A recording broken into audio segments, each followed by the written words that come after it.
Simon. Hello. Hey, Simon. Hello. Hey, Simon, it's Skylar. Simon? How you Hey, doing? Simon. Hello, Simon. What's up, Simon? Hello. How you doing? Hey, Hello. Hey there. Simon. Hello, Simon.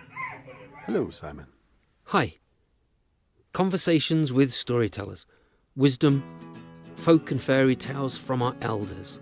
A meeting with professional storytellers. After the passing of some great storytellers, I decided I wanted to interview some of the elders in the community of traditional storytelling. I wanted to capture their thoughts, their ideas, and maybe ideals in their own voices. Some will tell us their favourite stories. Others will share their thoughts on our profession. Some will give us glimpses of their lives and the lives of those around them, who their mentors and inspirations were or are. All of them share gems of wisdom. Welcome to Conversations with Storytellers. Today you're going to hear my conversation, my interview with Michael Parent. I have to admit, when I first met Michael Parent, I was intimidated by him. A tall, powerful-looking man with a deep voice and piercing eye. Well, two eyes, but you know what I mean.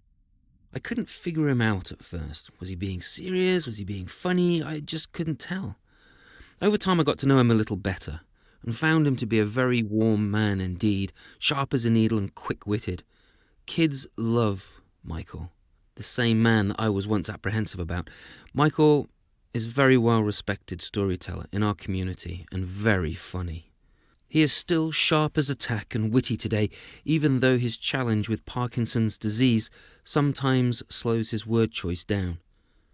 This conversation, with Michael's permission, has been edited, cutting out some of the silences as he sought out the right words. Please enjoy this conversation. Michael Parent, you are a French-Canadian descent, a singer, actor, and I see that you're... Is that a ukulele over there? Well, the small one is a ukulele, yeah. Okay, so you play stringed instruments Yes. and a storyteller. You've travelled a lot, Mm-hmm. an awful lot, both here and abroad, plying your craft, and you call Maine your home. You've been written up in Time magazine, which I thought was really cool, Uh-huh. and you have the National Storytelling Network Circle of Excellence Award. Did you get a plaque for that?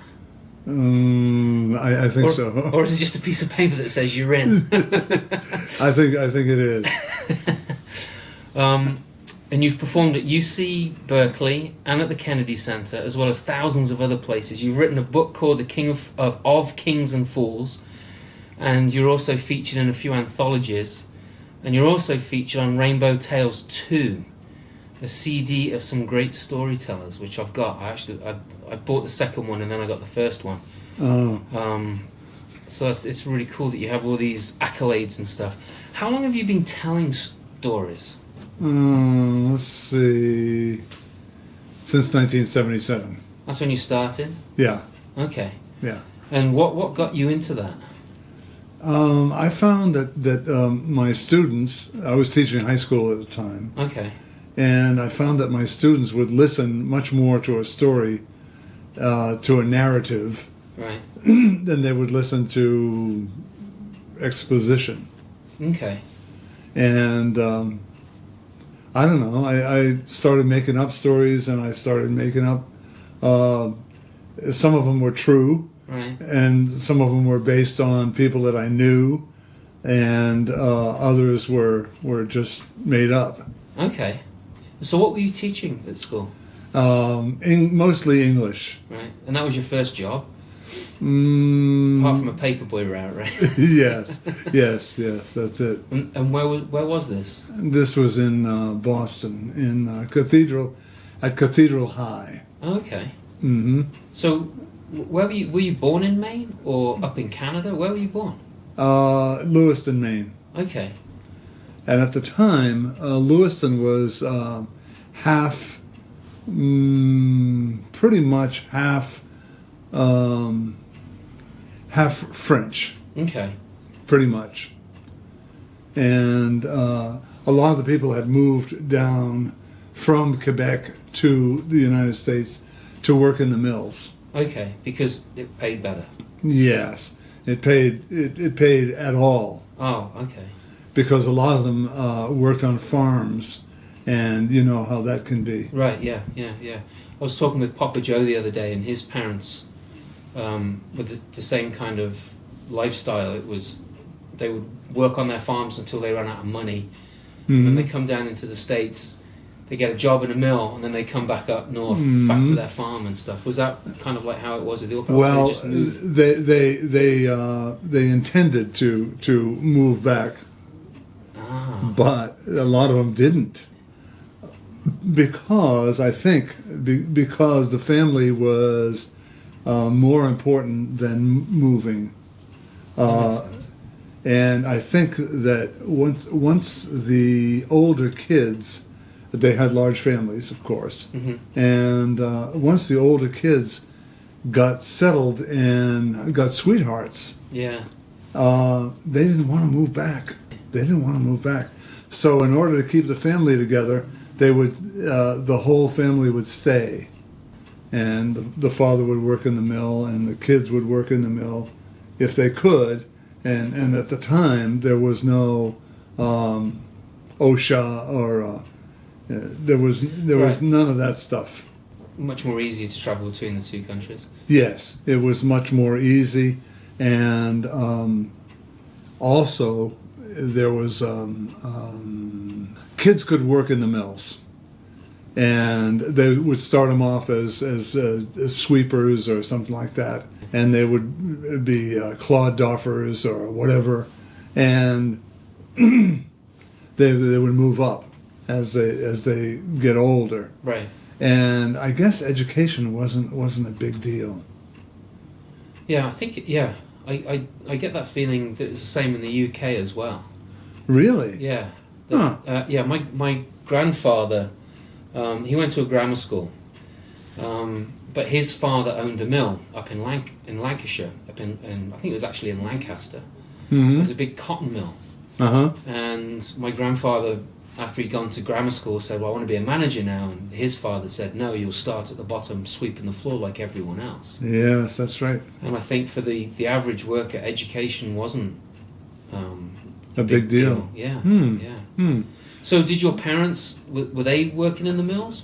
Yes, my grandfather on my mother's side Right. was a supervisor, and so all of his kids worked in the mill. And And they started off sweeping the floor and all that? yeah, I guess so. Yeah, I think so. And there's a story about my grandfather.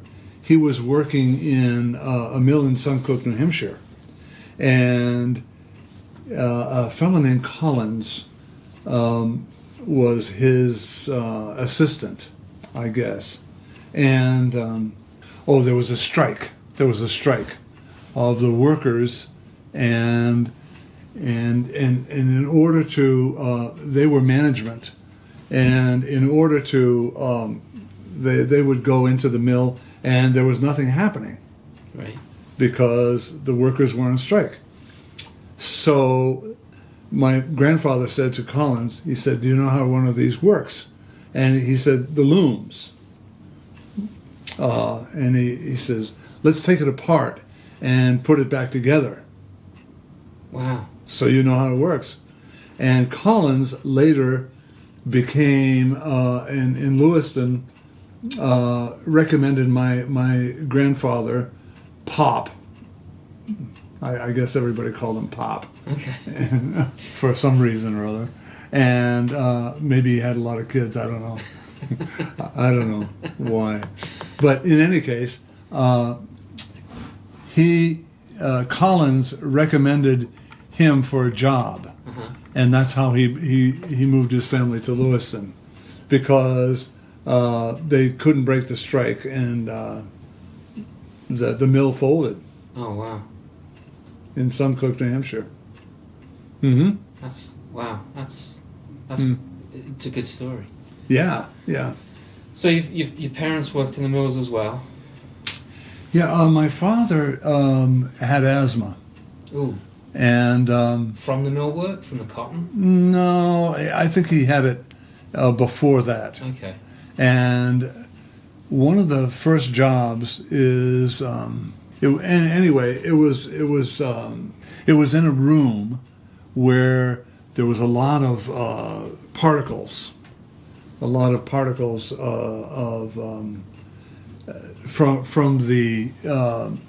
from the cotton, Okay.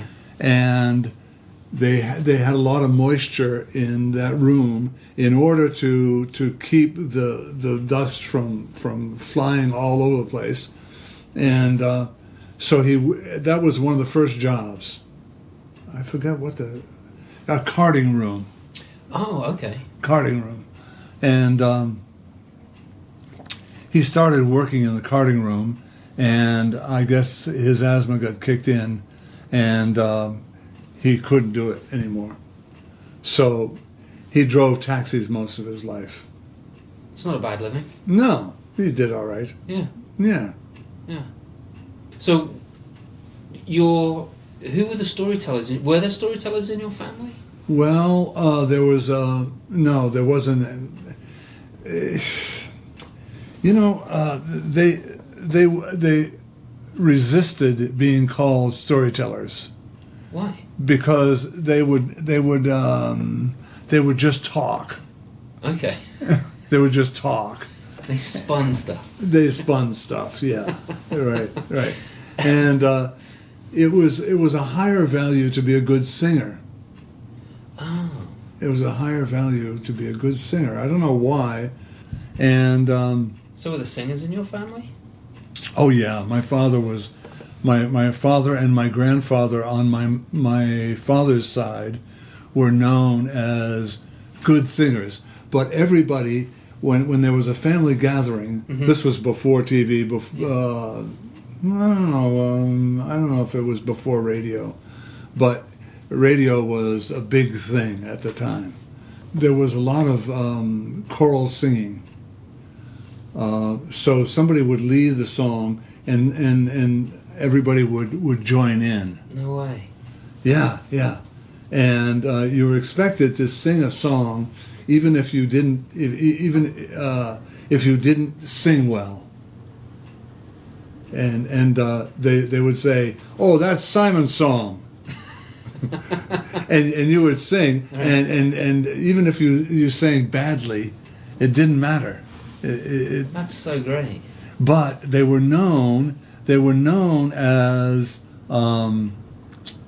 there were some people who were known as good singers. Right. And Pops and your dad were Yes, two of them. yes. And did you use much singing with storytelling? I mean, I see here in your apartment that you got music out and your chords Yes. and everything. So Yes, I always felt like the two of them went together. okay. That the singing and the storytelling went together. So I would start with a song. Maybe after the first story, I would sing a song, and a lot of the times it was a song that was either French Canadian or not top 40 songs. Right. Mm-hmm. So do you still tell Quebecois stories? There isn't much of a market. There isn't much of a market for that. Okay. And Because I think I've heard you tell one. yes, that's true. That was a while back. That's true. There are some good stories, and as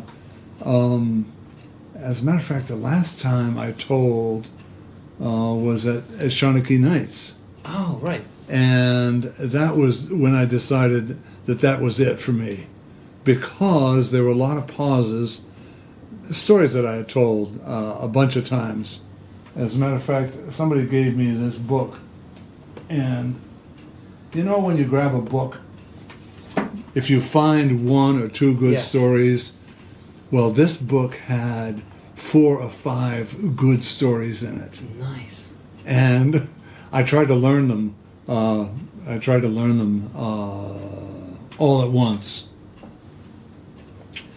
and I found that it didn't work. It didn't work at all. Right. That's The Princess of Tomboso would infiltrate some of these stories, and the stories started getting mixed up. So I decided that I would just learn I would learn one of the stories, and I had it all figured out.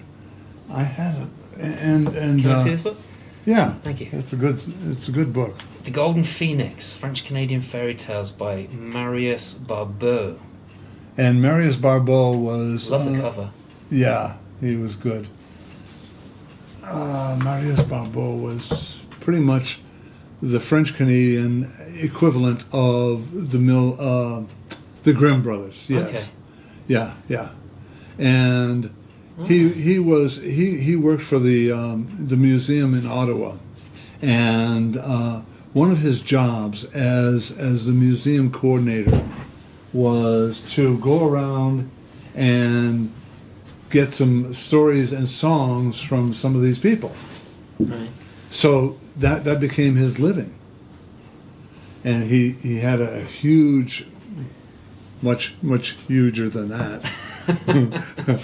Probably reel to reel, right? Probably reel to reel. Yeah. And so he would go around and tape these people.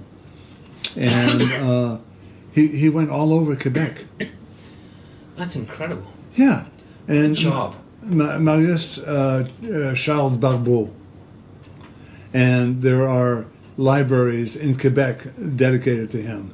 I'll have to go up there and have a look. Yeah. I'm going to definitely have to find that book.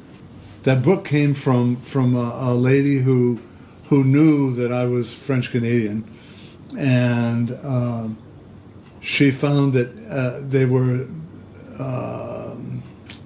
somebody in Chicago was about to throw it out Ooh, because there was no market for it. right. And she said, "Oh, I know exactly who will want that."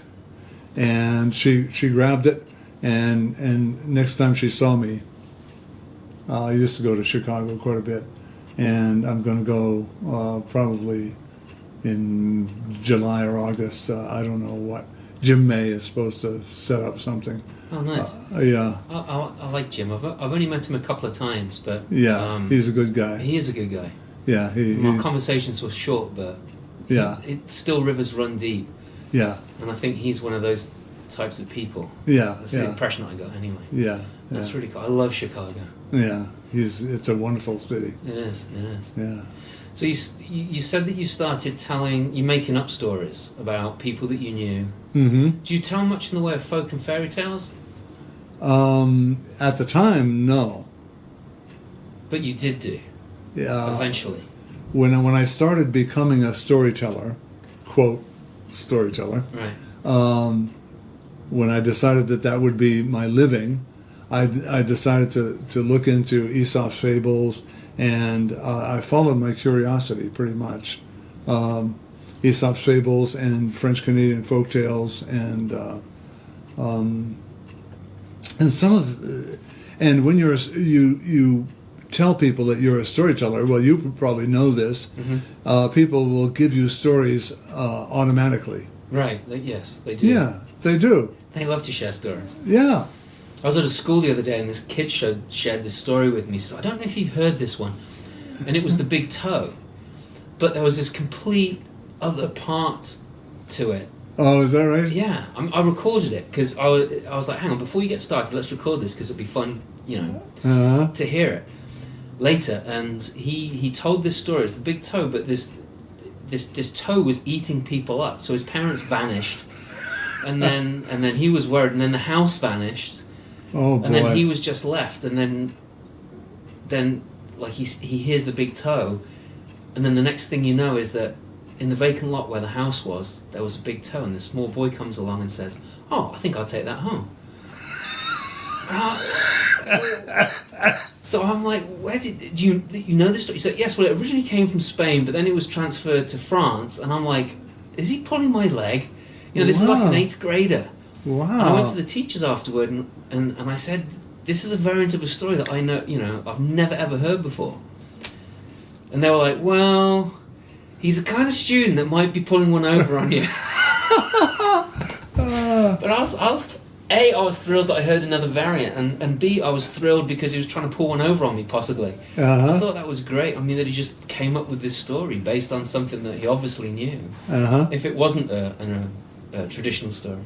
Yeah, well, that's how the folk process works. Right, stories of the people, told by the people. Yeah. Right. Yeah, and they change. They do. They change from one teller to another. It's true. Mm-hmm. It's very true.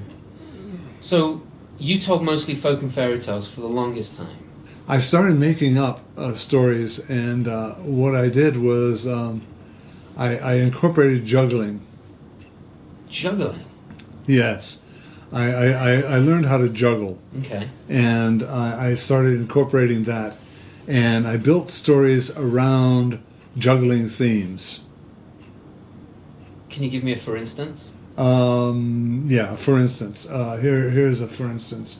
A young lady, in order to save her little brother, from the Wicked Wizard of Wellington Woods, has to perform three tricks, and one trick is the balls, right. The other trick is the rings, and the other trick is, and they get harder and harder because there are 3 balls and 4 rings, and then the devil sticks, which are really hard to do. And so that's a for instance of a... So you taught yourself the rings and the balls and the devil sticks? Yeah, I took a few classes. That's so cool. Yeah. For your stories, that's really neat. I like that. Yeah. I like that a lot. And good reception, I imagine. Yeah. Kids, and the thing I found about juggling is that some tricks look very hard, and they are easy.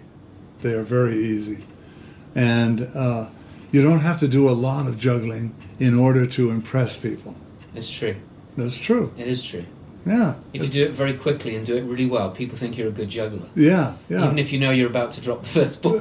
Yeah, that's true. And if you drop it, you just you don't let it bother you. Yeah. It's like when you mess up a story, you just keep going and hope that the bit you missed out you can fit in later. Yeah, that's it. Without letting people know. Yeah, that's it. So you made up stories, and you also tell personal stories or tall personal stories. Well, I guess the thing that I if I specialize in something, right. It was stories that featured myself or fictionalized personal stories. Okay. So in other words, rather than put myself in the story, I would put another character. That's what I mean by fictionalizing it. Right. Okay. Now, what are your feelings about personal stories, like true personal stories, like the moth type stuff? Well, I've heard a few of the moth things, right. And I think it's wonderful that the narrative is being ballyhooed. Yes. And but I think personal stories are a slippery slope. Right. Because there are very few folk tales, and these have been around for thousands of years, right. And they have been condensed to a point where they're just very pithy. Yeah. I don't know if it's something I thought of or it's something that I heard somebody else say, but they liken folk tales to being like the detritus that turned into the coal that was compressed down to a diamond. Oh, that's a good. And that's what we've been given. We've been given these folk tales as diamonds. That's a good analogy. Yeah, I think that's it. Personal stories often give me the impression that the person is jerking off on stage. Sometimes, mm-hmm. Yeah. I've heard some really good personal stories which, create empathy and but I have heard those that are just it's like poetry slams. I used to go to poetry slams and some of those were just sometimes you get this beautiful story or this beautiful poem that's like really poignant and you could relate to it and then somebody would get up and talk about something that you really didn't want to hear. Yes. It's like, really? Is that what you're sharing with us today? Yeah, that's it. The best response I've ever heard to a personal story was Katie Rydell. Okay. She is a storyteller, and she's around here. Okay. And not doing very much storytelling at all. But anyway, she after a teller from New York, a lady who obviously didn't like her family. Okay. And the whole program was about her family, and she was jerking off about her family. Right. And so one of the best lines I've ever heard was, "She owes me $200." Oh, jeez. That's what I charge for therapy. Oh. I like that. And I think somebody, it's too easy with personal stories for somebody to do therapy on stage. Yeah, I agree with that. To use the audience as their therapist. Right. And I think the universal quality of folk tales is often lost in personal stories. Yeah. I would agree with that. Personal stories, I think that one of the reasons they're a slippery slope is that, in fact, we don't relate to them. We relate to the person. That's a good point. We say, "Oh, that person is she hates her family." Right. So if you hated your family, You identify with it. you identify with her. Right. But other than that, there isn't much identification or a lot of universal qualities to it. Right. I get that. Mm-hmm. I totally get that. Mm-hmm. Yeah. And you tell folk tales, and I always relate to what you're talking about because it has a universal quality to it. Right. And you can also envision yourself in the story, Mm-hmm. which you can't necessarily do with a personal story. That's true. Yeah. You can have empathy and you can relate to the person telling that story, that Mhm. personal story. Mm-hmm. But when you're listening to a folk tale or a myth or a legend, whatever, there's this part of you that wants to be in there, Mm-hmm. either being the main character or watching what's going on. Mm-hmm. Yeah, I like that. Mm-hmm. Huh. So what lights up your eyes when you're telling a story? What gets you buzzed? I think kids. I seem to have a way with kids, and it's been pointed out a few times. But there is something about a kid being totally lost in a story, or a grown-up. But it happens more with kids, I think. I think that lights me up. Yeah. I guess with kids they haven't had too many life experiences to close. I wouldn't say close, but narrow their field of vision, Mm-hmm. if you will. Mm-hmm. Kids are still open to a lot more. Yeah, I think so. Yeah. And what I particularly like is when a principal or somebody in authority says, "Watch out for that kid," and or the authoritarian thing, and that kid happens to be the best listener Yeah. to a story, Yeah. and Jay O'Callahan tells a story about, I don't know if he told you this, but one time he was in a junior high. I don't know if he was in a junior high or a elementary school, but there were two kids walking behind in the auditorium, and he at first he was bothered by it, but I guess he realized that nobody else was bothered by it, so he just kept on with the story. And the assistant principal came up to him afterwards and said, would you like to meet these kids? I forgot to tell you that these kids don't listen unless they're walking or they're moving. Oh. So I don't know what their deal was. Yeah. And he said, would you like to meet the kids? And as soon as he met them, I guess one of the kids started telling the story. Nice. And the other kid was filling in. So the bits the other kid missed, he was picking up. Yeah, That's so cool. yeah. I like that. And Jay was overwhelmed, I guess. Yeah. But I don't know if he told you that story or not.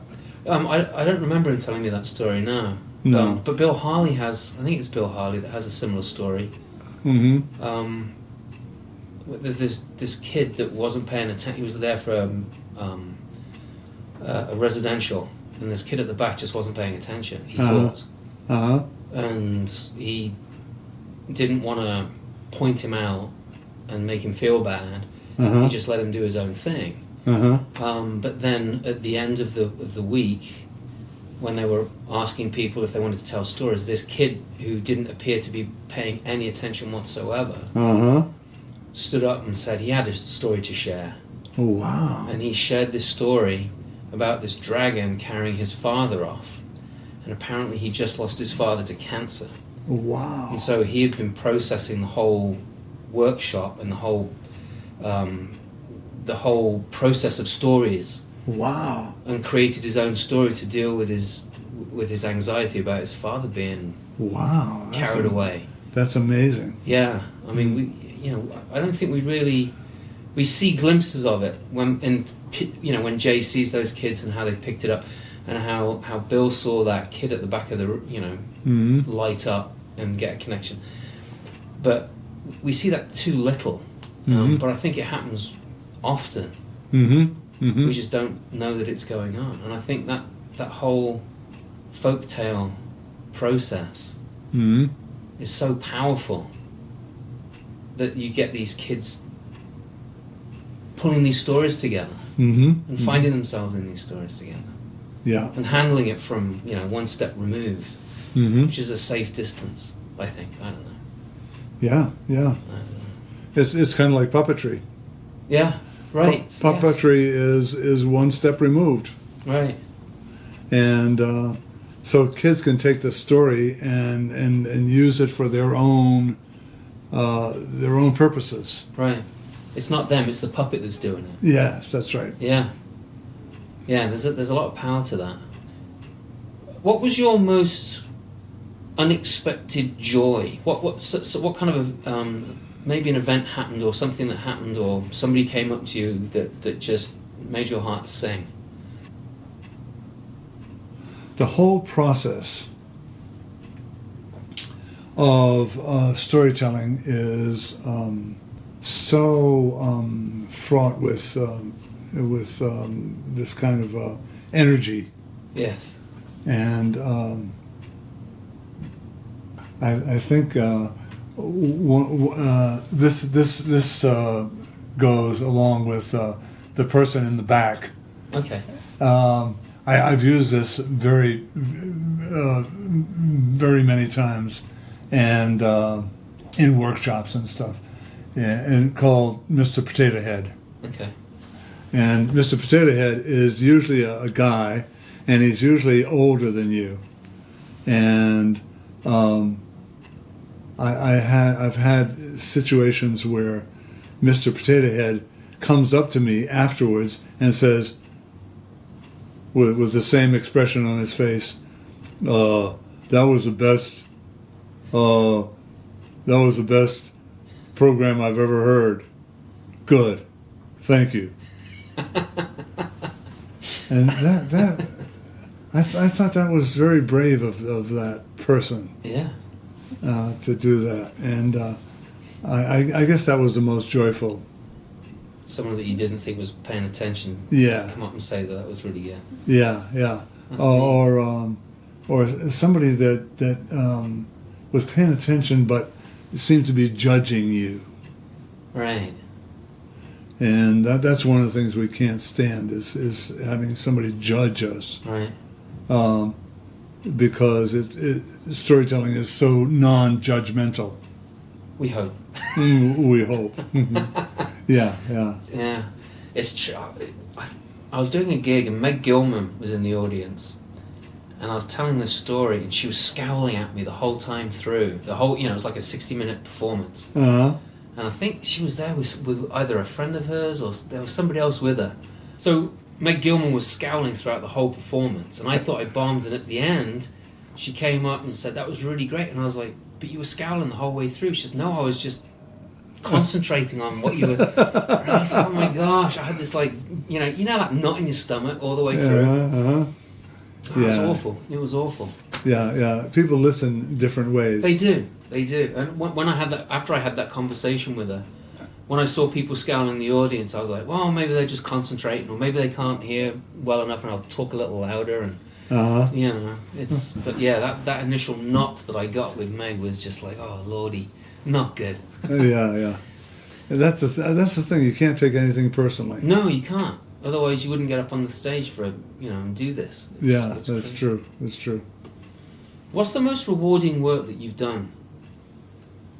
I think with teachers, it's been when teachers are really tuned in. Yeah, I get that. When they really use the stuff that you give them. Right, the tools, yeah. There was one teacher in Charlottesville, Virginia, who 2 years later, after I did a workshop, 2 years later, she said she was the wife of one of the guys I played softball with, so I saw her quite often, and she said, I've been using the whatever it was since then. Wow. And I thought, wow, you just made my day. Yeah, that's really powerful stuff. That's really cool. Yeah. That's so great. The feeling that you leave something there and it gets used and affects a bunch of people. Right. Affects a bunch of kids.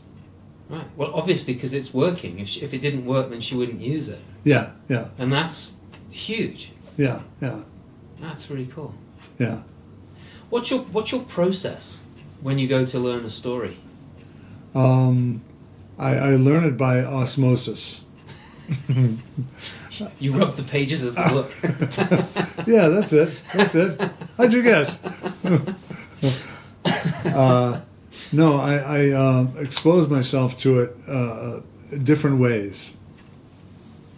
I write it down in summary, and I read it a whole bunch of times, and then I hardly ever do this, but ideally, I would tell the story, and this is one of the things I recommended in workshops. I would tell the story and leave a blank space for the part that comes next. So you big pause. Yes. Okay. I would read it and not say the words out loud. Okay. So that it would take about the same amount of time as if you were reading it. Okay. And I would try to put in when the pauses came on the tape, I would try to put in what comes next. Okay. Mm-hmm. So you would learn the story by scenes. Yes. Sort of. Mm-hmm. In sections or something. Mm-hmm. Yeah. And then what would the next stage be after that? Well, I think that the telling of a story is the best thing. Yeah. So you tell it to, you try it out, and you know when it's ready. Yeah. You try it out with some friends or with your kids or whatever, Yeah. and you just tell it. And what is surprising in that process is that you remember more than you think you would remember. Yeah, I agree with that. Mm-hmm. And it comes across as fresh as well. Mm-hmm. So you must have met a lot of storytellers. throughout In the your- old days, yes. Right, right. Is there a storyteller that inspired you, or that made you think about storytelling slightly differently to how you were thinking about it? Well, J. O'Callahan, I think, was instrumental in getting me to think of longer stories, because he told some really long ones. Yeah, you did. And her elbows bruised the air. Yeah, What's her name? Edna Robinson, I the don't. lady from Harvard. Her elbows bruised the air. Oh, right. Yes. And anyway, that was a long story, and it encouraged me to do the longer stories, because once a kid or somebody is hooked on a story, they want to know how it comes out. Yeah. They want to know how it comes out, That's true. and unless you screw it up royally, they'll stay till the end. Yeah. They'll stay till the end, pretty much. So you mentioned Jerry Callahan. How many other is there a story? Is there another storyteller?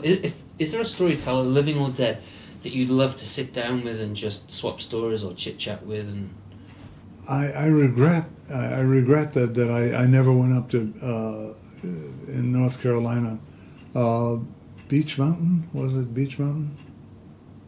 Anyway, Ray Hicks. oh, He was supposedly a font of stories, and the stories that I've heard about him, he's dead now. right. But the stories that I've heard about him make me regret that I didn't sit at his knee Yeah. and just listen to these stories. And once I got the language, he talked very funny, and once you overcame the language, So this is the dialect you're talking about, yeah, or is vernacular? I think it was a combination of the two. Okay. But the stories that I've heard about him since then, I mean, he would keep telling the stories, and he was the embodiment of somebody who got it naturally Yeah. and naturally put it out. Nice. Mm-hmm. Yeah, I kind of feel that way. Duncan Williamson over in Yes. Scotland. Yeah. What kind of advice would you give to a young storyteller, in their 20s or 30s, who wanted to do this as a living, or was bitten by the storytelling bug that wanted to tell folk and fairy tales? What would be some advice that you might give them? Don't. Don't. Get a job as an electrician. You'll earn much more money. No. Don't give up your day job. Oh, okay. The people that are most successful at storytelling are people who either have somebody working for them, or they have another job. Moose is full of people that have other jobs and just enjoy the storytelling process. Right. And I think that the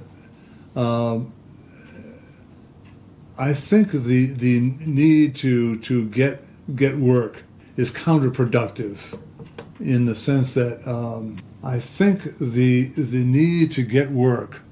I'm comparing what it was at the time that I was Flavor of the Month, Right.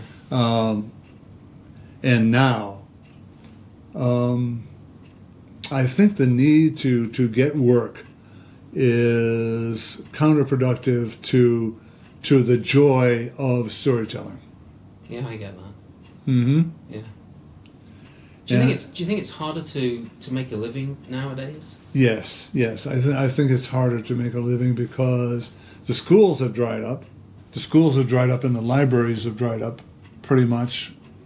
But I don't know. I have refused more storytelling gigs in the past year or so. Things that mostly I've done local things, and I think I'm gonna do less of that because I was starting to tell you about this Shawnee Nights thing. Yes, I started to tell you about that. In fact, I found that there were a lot of gaps. There were a lot of, as you can see, memory lapses. Right. Aphasia is one of the things of Parkinson's, one of the symptoms of Parkinson's. And I found that at that point, I decided to retire because, in fact, just wasn't fun. Just wasn't fun anymore. As far as this goes, I got another job where I was the caretaker for one of the people and I liked the job. I did it for about 2 years. Mm-hmm. I liked the job, but I didn't like the place very much. Okay. It's just across the way here. It's a rehab facility, and the client that I had lives there. Okay. And he was a great guy, but I couldn't stand going to that place at all. And when Monday rolled around, I worked Monday, Tuesday, and Wednesday, and I dreaded the first day that I would go in.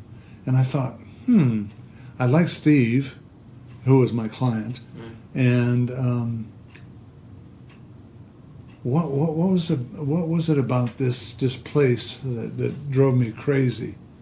And I figured out that it was, in fact, I was the only one other than the staff. I was the only one who was walking. Oh. And just about everybody had wheelchairs or walkers or something like that. And I found it depressing as hell. Yeah. And I thought, I don't want to die depressed. Yeah.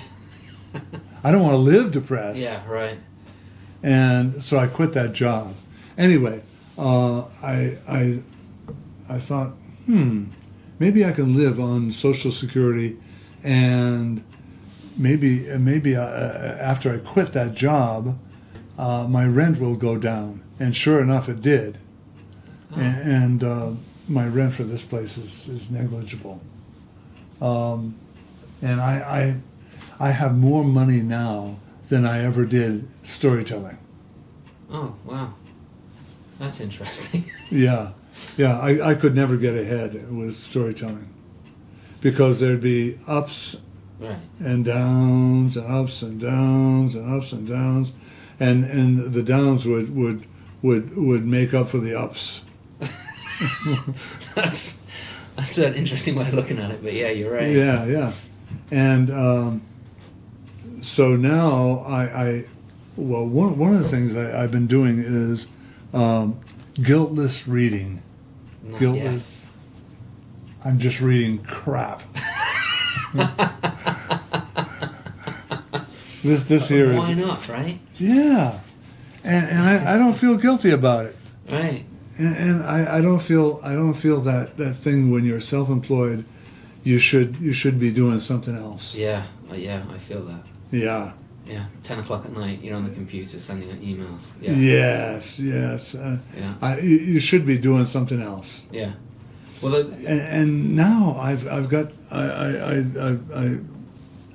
I spend most of my time reading, and without guilt, I'm playing music, I'm guessing.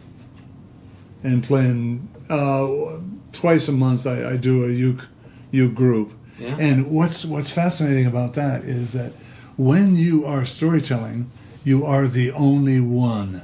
Yes. With this group, I'm one of 20. No pressure. And if I screw up, nobody knows Yeah. except the person standing next to me. Right. But And- you're looking at them as if they made the mistake, right? What are you that for? Yeah, that's it.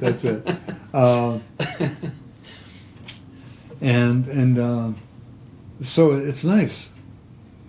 And I do once a month I do a sing along here, Okay. and only about 5 or 6 people come, but those people are dedicated, you Right. know, and It's better to have 5 or 6 dedicated people than 20 people that yeah, just don't could really care care. less. Yeah. Yeah. Makes it much And more fun. after 6 or 7 years, I don't really care anymore. Right. I mean, I care about those people Right. because I do it every month Right. religiously, and I as soon as one sing along goes by, I set up the date for the next sing along. That's good. What Yeah. kind of songs do you sing? Mostly old stuff. Like Bring Out the Barrel and... Yeah. Roll out the barrels, or let's see, Bye Bye Blackbird. Yeah, You know that one? I do. Going back to one of your previous questions, Uh-huh. I was in New Zealand, and this crazy lady, Beth, what's her name? Liz Miller, Okay. and she comes to Jonesboro every year, Okay. and I'll have to look her up. I don't know. she's wonderful. She's just anyway. Liz asked me to go to. She had a gig, and she asked me to do 10 minutes. So I did a song that Malvina Reynolds wrote, and I said, Malvina Reynolds, have you heard of her? And nobody raised their hand, or it was a ladies group. And then I started the song, and it was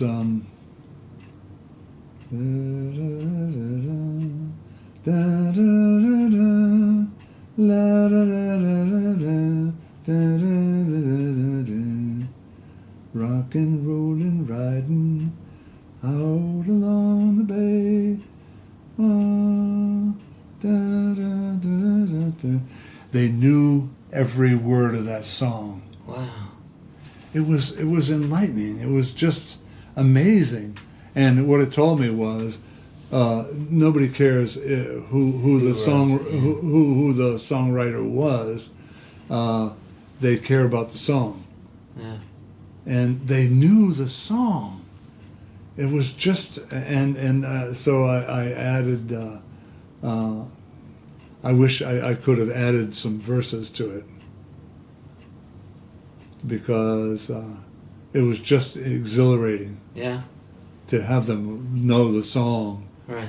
It was just Malvina Reynolds is I mean, she's famous for Little Boxes. Pete Seeger sang Little okay. Boxes. Yeah, I know that song. Da-da-da-da, on the hillside, and they're all made out of ticky-tacky, and they're out da-da-da-da-da. And she did a lot of protest songs. Okay. All right. So, what's your favorite breakfast? Where would your favorite place be to eat it, and who would you eat it with? Let's see. I like omelets. I do too. Omelets are good. Mm-hmm. With all kinds of stuff in them. Yeah. There's a place called Marcy's over here. Mm-hmm. Portland has become a foodie town, and Marcy's is a throwback to an earlier time when diners were. Oh, really? Yeah. Actually, it's called Marcy's Diner. I'm not sure. It doesn't look much like a diner, but any place. And I think that since you mentioned her, Jackie Torrance is the person I would like to have, because I would say to her, I was right, wasn't I? Because with her, the argument always was you have to. Her side of the argument was you have to get out there and push yourself. Right. And my argument was you have to have a life. Yeah. You have to have a life. And and just when she was when she had her difficult times, she said, "You were right." She did. Yeah. She said, I was trying to support all these people, and it was to use one of my expressions, an unfillable hole of need. And but she was a wonderful storyteller. God, she was terrific. Yeah. She could just, her hands were just wonderful. I was with her, I don't know, it was 10, 20 years ago, at a junior high in Alabama. I forget what the occasion was, but she absolutely captured these kids. There must have been 1,000 of them. Wow. And she just... Wiggled her fingers and popped her Yeah. Oh, God, it was wonderful. Do you have any passing thoughts or anything else you'd like to share with our listeners out there? Let's see. No. Passing thoughts. Any advice? Anything at all? I'm living now the way I wanted to live for 30 years. Wow. For 40 years. I'm pretty much living the way I want to live. You're happy? Yeah. That's good. Yeah. I like that. Yeah. Yeah. And I'm not pushing anything. Well, Michael, thanks very much indeed for spending this time with me. Yeah, I appreciate it. You're welcome. A massive thank you to Michael Parent for taking time out of his busy day, enjoying life, to talk with me. I hope you, my listeners, enjoyed the conversation as much as I did and laughed as hard as Michael and I did. I can't wait to visit him again. Thanks to Ben Schultz, who, as always, provides the music for my podcast. Creating this show is very much a labour of love. To help keep it going, to help create more, maybe help create better, please consider making a donation. You can do this through my Patreon page, www.patreon.com/Simon Brooks. A couple of dollars a month, a single donation, if you like a particular episode, will all help me reach out further and create more of these conversations. If you can, and I know you can, leave a review on Stitcher or Apple, iTunes, wherever else you find this episode. It helps not just me, but it helps others find this podcast and know what they're getting in for.